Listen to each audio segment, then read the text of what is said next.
Hello, എല്ലാവർക്കും സുഖമല്ലേ? ഇത് നമ്മുടെ വീടിൻ്റെ കല്ലിടിയിൽ ചടങ്ങായിരുന്നു.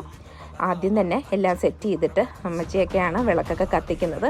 വിളക്കൊക്കെ കത്തിച്ച് എല്ലാം റെഡിയാക്കുകയാണ്. വീടെന്ന് പറയുന്ന എല്ലാവർക്കും ഒരു സ്വപ്നമല്ലേ. ഇത് എൻ്റെ വീടാണ്. ഞാൻ ജനിച്ച് വളർന്ന സ്ഥലത്ത് വെക്കുന്ന വീടാണ്. അപ്പോൾ അങ്ങനെ നമ്മൾ വളരെ പ്രാർത്ഥനയോടുകൂടി നമ്മുടെ വീടിൻ്റെ കല്ലിടുകയാണ്. എല്ലാവർക്കും ഒരു വീട് ഒരു സ്വപ്നം പോലെ ആഗ്രഹിക്കുന്ന എല്ലാവർക്കും വീടുകൾ എത്രയും പെട്ടെന്ന് തന്നെ കിട്ടട്ടെ എന്ന് പ്രാർത്ഥിക്കുന്നു. ഒപ്പം തന്നെ നമ്മുടെ വീടിൻ്റെ പണിയും എത്രയും പെട്ടെന്ന് തീരട്ടെ എന്ന് എല്ലാവരും പ്രാർത്ഥിക്കണം കേട്ടോ. അങ്ങനെ ദാച്ചൻ കല്ലൊക്കെ ഇട്ടു. കല്ലിട്ട് കഴിയുമ്പോൾ തന്നെ അവരിത് കുറച്ച് ചാന്തും സിമെൻറ്റും എല്ലാം കൂടെ തരും. അത് നമുക്ക് 4 സൈഡും വെക്കണം. അച്ഛൻ നല്ല എക്സ്പേർട്ട് ആളിനെ പോലെ അതിന് ചുറ്റും അത് വെക്കുകയാണ്. അങ്ങനെ അതെല്ലാം വെച്ച് സെറ്റ് ചെയ്ത് കഴിയുമ്പോൾ പിന്നെ അതിൻ്റെ കോൺട്രാക്ടർ പുള്ളിക്കാരനാണ് അതിൻ്റെ ഓൾ ഇൻ ആൾ. അദ്ദേഹം ഇറങ്ങിയിട്ട് ഇതുപോലെ തന്നെ അതിന് ചുറ്റുമെല്ലാം സിമെൻറ്റൊക്കെ വെച്ച് സെറ്റ് ചെയ്യും. അപ്പോൾ ശരി ചേച്ചാ, ബൈ ബൈ.